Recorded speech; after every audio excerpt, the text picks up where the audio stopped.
Assalamualaikum warahmatullahi wabarakatuh.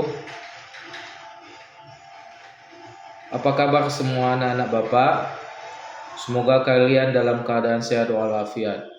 Dalam kesempatan ini, pertemuan kita hari ini, marilah kita bersyukur kepada Allah Subhanahu wa taala yang mana kita masih diberikannya kesehatan, keafiatan, yang mana kita bisa berkumpul di sini, bisa kita meluangkan waktu menerima ilmu yang ditransfer oleh Bapak Ibu guru kalian. Khususnya pada hari ini saya akan mentransferkan ilmu pengetahuan tentang agama Islam dan budi pekerti. Sebelum kita memasuki materi, alangkah baiknya kita berdoa. Dalam kesempatan ini doa akan kita lantunkan secara nada suara yang kuat dan nyaring, tidak perlu kuat-kuat sekali. Nah, marilah kita berdoa dengan membaca surah Al-Fatihah dan membaca raditu billahi rabba dan seterusnya. Mari kita mulai doanya. Bismillahirrahmanirrahim. Alhamdulillahi rabbil alamin. Ar-Rahmanir Rahim. Maliki yaumiddin. Iyyaka na'budu wa iyyaka nasta'in. Ihdinas siratal mustaqim. Siratal ladzina an'amta 'alaihim ghairil maghdubi 'alaihim waladdallin. Amin. Raditu billahi rabba wa bil islami dina wa bi Muhammadin nabiyya wa rasulah. Rabbi zidna ilma warzuqna fahma wa amalan salihah. Shadaqallahul azim. Amin amin ya rabbal alamin. Berikutnya anak-anak Bapak yang saya sayangi, doa sudah kita panjatkan. Mudah-mudahan doa yang kita minta tadi dengan surah Al-Fatihah dan raditu billahi rabba dan seterusnya berterima di sisi Allah Subhanahu wa taala dan dijauhkan dari segala mara bahaya berkah surah Al-Fatihah tadi. Nah, berikutnya anak-anak Bapak yang kami sayangi, di sini Bapak akan menyampaikan materi tentang pernikahan. Pernikahan ini terutama karena Bapak mengajarkan di SMK dengan modul pernikahan. Nah, pernikahan yaitu identik dengan perkawinan. Pernikahan khusus kita pelajari tentang dalam Islam. Jadi dalam Islam itu pernikahan sangat dianjurkan. Kenapa? Ada di dalam hadis Nabi Muhammad SAW tentang pernikahan. Bunyinya hadis tersebut, "Ufankihu ma tobalakum minan nisa." Maka nikahilah perempuan yang kamu sukai. Maaf, tadi itu tentang tentang ayat Al-Quran. Nah, sekarang tentang hadis. An-nikahu sunnati, faman raghiba an sunnati falaysa minni, rahul Bukhari. Nikah itu adalah sunnahku. Barang siapa yang tidak senang dengan sunnahku, maka bukan golonganku. Jadi berbahaya anak-anak Bapak sekalian kalau kita tidak menikah. Kenapa? Itu adalah ancaman yang diberikan dari Nabi Muhammad SAW. Bukan golonganku, maka bukan golonganku. Falaisa minni. Bukan golongan aku, kata Rasulullah Muhammad SAW. Jadi anak-anak Bapak sekalian, karena kalian di kelas 12 sudah digambarkan kepada kalian tentang pernikahan. Kalian itu harus lebih tahu. Barangkali harus tahu tentang apa pernikahan itu. Pertama harus tahu bagaimana tuntunan tentang pernikahan tersebut. Tujuan pernikahan. Nah, anak-anak Bapak sekalian, ini tepat sekali diletakkan di kelas 12. Kenapa? Kelas 12 ini sudah ambang pemikirannya sudah sangat tinggi. Jadi tidak ada dikhawatirkan lagi untuk tidak berbuat yang aneh-aneh, untuk dibimbing supaya bisa belajar tentang pernikahan. Nah, sedikit tentang wawasan pernikahan. Nah, yang pertama, makna dari pernikahan dalam Islam. Dalam bahasa Arab yang berarti al-jam'u, bertemu. Al-jam'u itu kalau dalam bahasa berkumpul, atau bahasa yang lainnya itu adalah bertemu antara yang satu dengan yang satu, antara yang laki-laki dengan yang perempuan. Menurut istilah, nikah ialah suatu ikatan lahir batin antara seorang laki-laki dan perempuan untuk hidup bersama dalam suatu rumah tangga melalui akad yang dilakukan menurut hukum Islam, syarat Islam. Itulah dia tentang pernikahan, mengumpulkan antara laki-laki dan perempuan untuk disatukan dalam satu rumah. Makanya disebut dalam bahasa yang lain rumah tangga. Jadi rumah tangga itu berkumpulnya dua insan yang berbeda, bukan yang sesama. Itulah yang tidak boleh.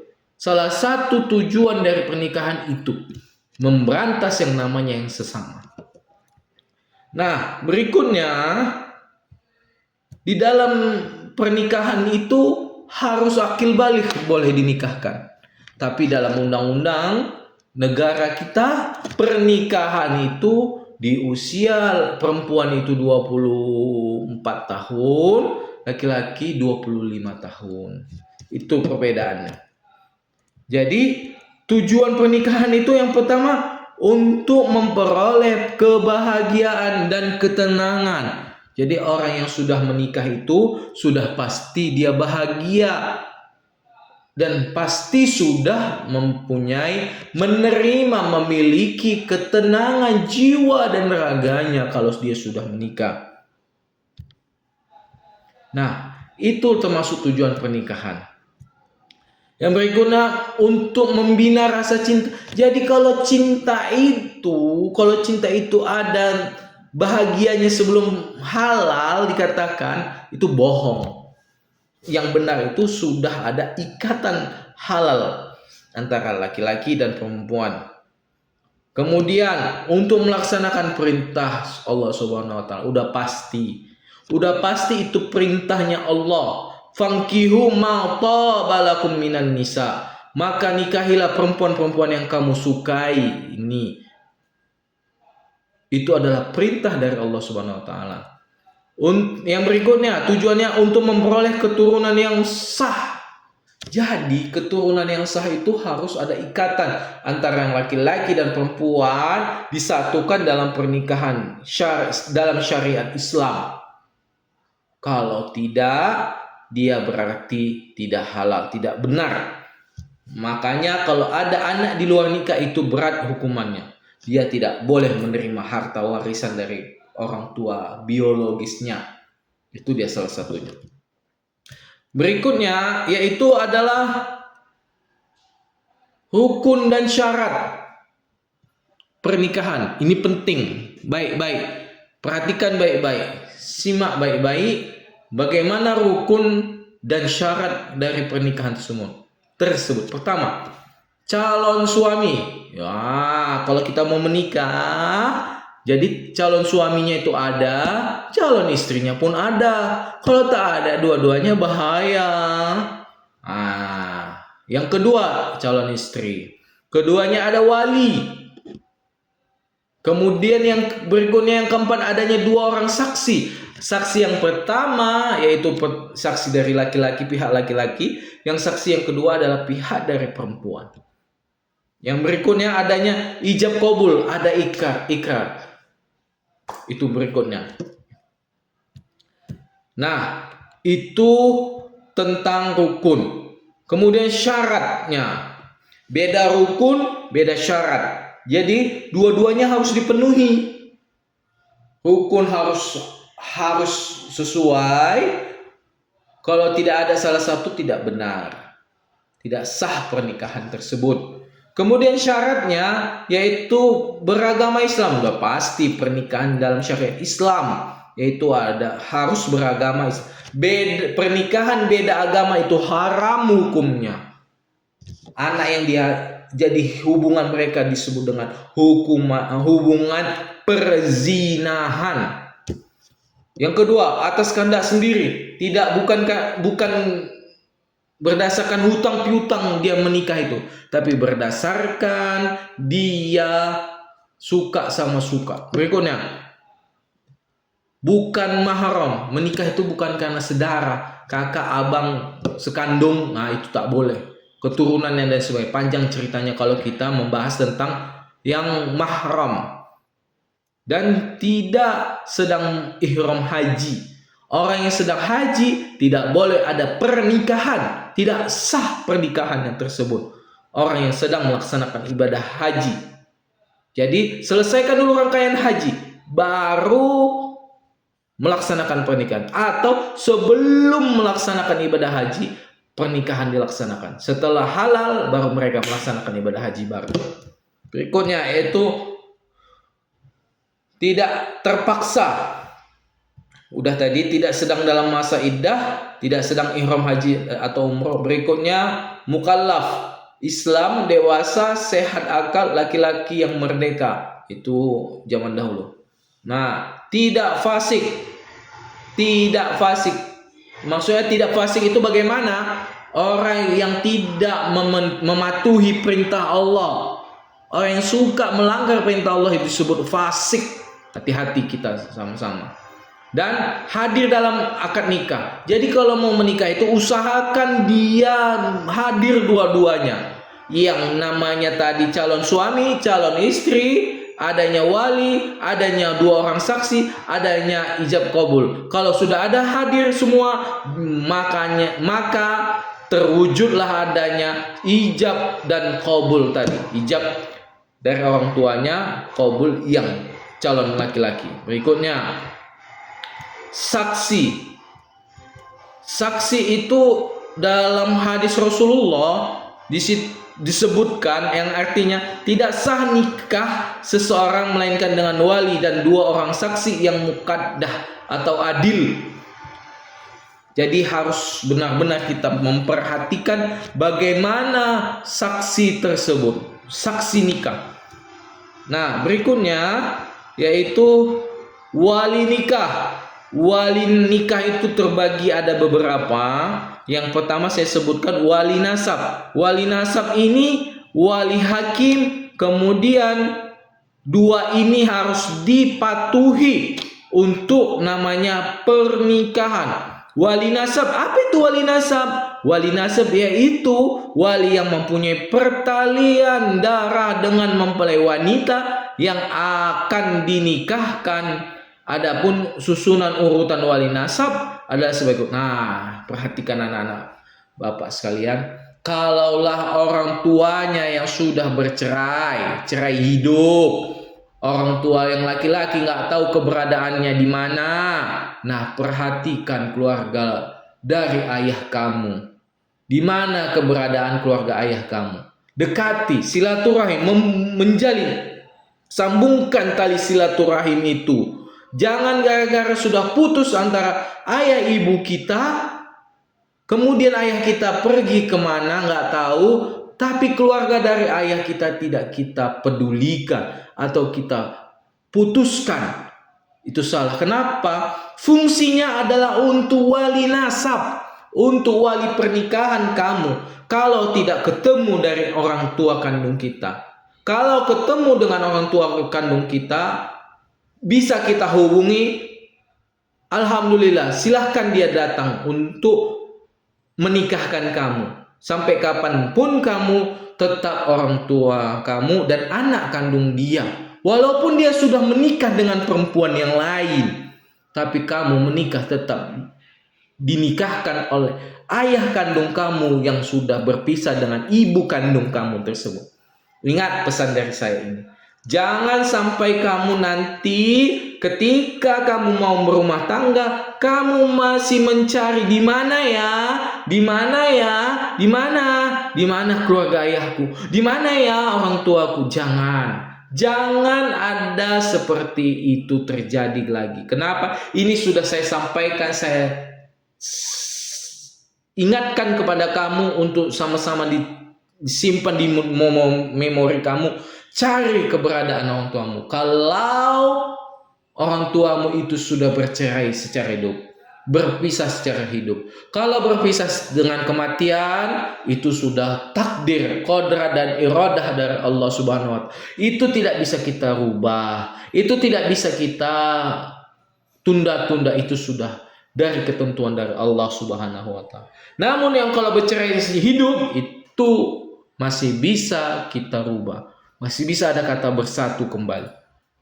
Kemudian wali hakim. Wali hakim ini maksudnya yaitu seorang kepala negara yang beragama Islam. Di Indonesia mewenang presiden sebagai wali hakim dilimpahkan kepada pembantunya yaitu menteri agama. Maksudnya ada wali hakim ini kalau sudah tidak ada lagi keluarga dari ayah itu, silahkan wali hakim. Biasanya kantor urusan agama itu yang akan berwenang terhadap pernikahan. Siapa selayaknya untuk jadi wali hakim? Kadangkala ada yang diserahkan keluarga dari pengantin itu adalah ke kantor urusan agama. Bisa jadi wali hakim itu ke kantor urusan atau KUA disingkat. Berikutnya, kewajiban dan hak suami istri. Banyak, jelas, detail. Harus tahu kewajiban terhadap berumah tangga ini apa, terhadap istri, terhadap suami, antara kewajiban suami ke istri, kewajiban istri ke suami, itu harus sama-sama kita tahu. Harus tahu, jangan tidak tahu. Itu masih kelasnya kecil, bagaimana kelasnya yang besar.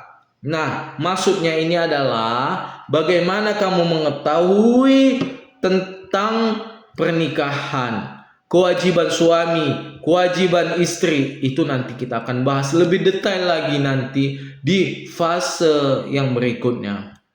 Hak suami, hak istri. Yang jelas kalau sudah bersatu, saling membahu, bukan saling menyalah-nyalahkan.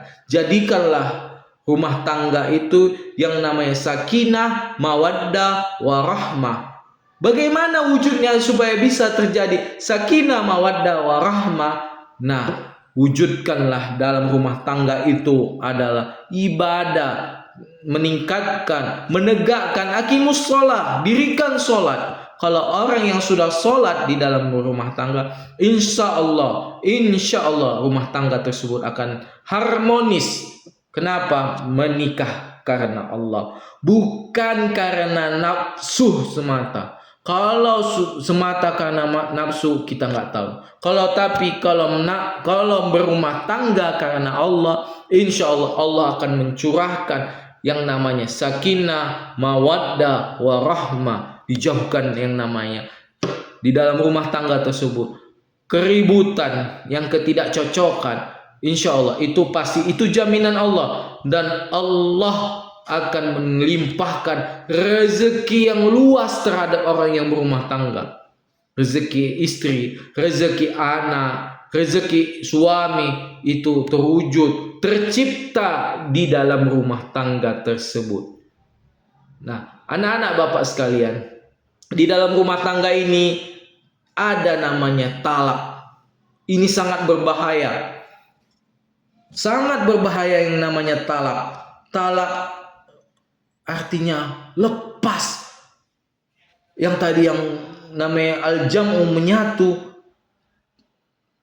terjadi talak, lepas. Yang namanya cerai, itu termasuk talak. Ada namanya talak 1, talak 2, talak 3. Itu sangat dimurkai Allah. Abghadul halali indallahi at-talaqu. Perbuatan halal tetapi paling dibenci oleh Allah adalah talak. Hati-hati anak-anak Bapak sekalian.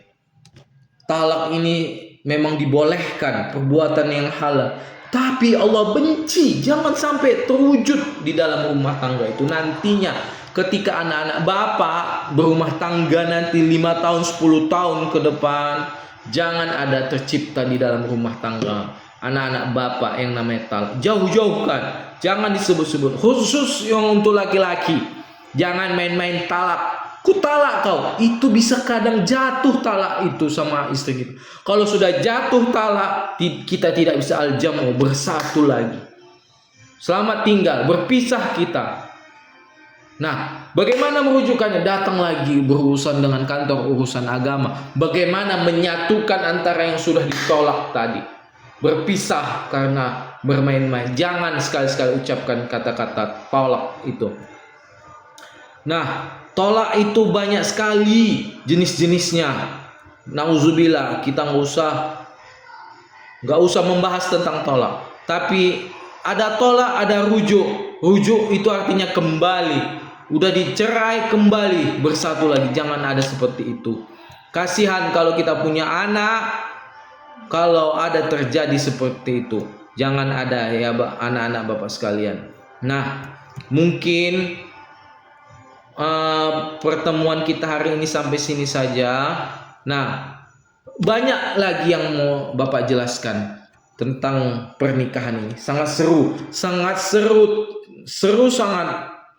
menjelaskan tentang pernikahan. Kenapa yang cocok untuk menjelaskan pernikahan ini adalah orang yang sudah merasakan namanya nikmat pernikahan. Kalau orang yang menjelaskan yang belum nama nikmat, orang yang belum pernah menikah, jangan coba-coba menjelaskan ini, karena tidak akan ada kesambungan. Dia tidak pernah merasakan dan tidak pernah menjalani pernikahan dalam rumah tangga. Mungkin ini saja yang bisa Bapak sampaikan. Lebih kurang saya mohon maaf. Billahi taufiq wal hidayah. Wassalamualaikum warahmatullahi wabarakatuh.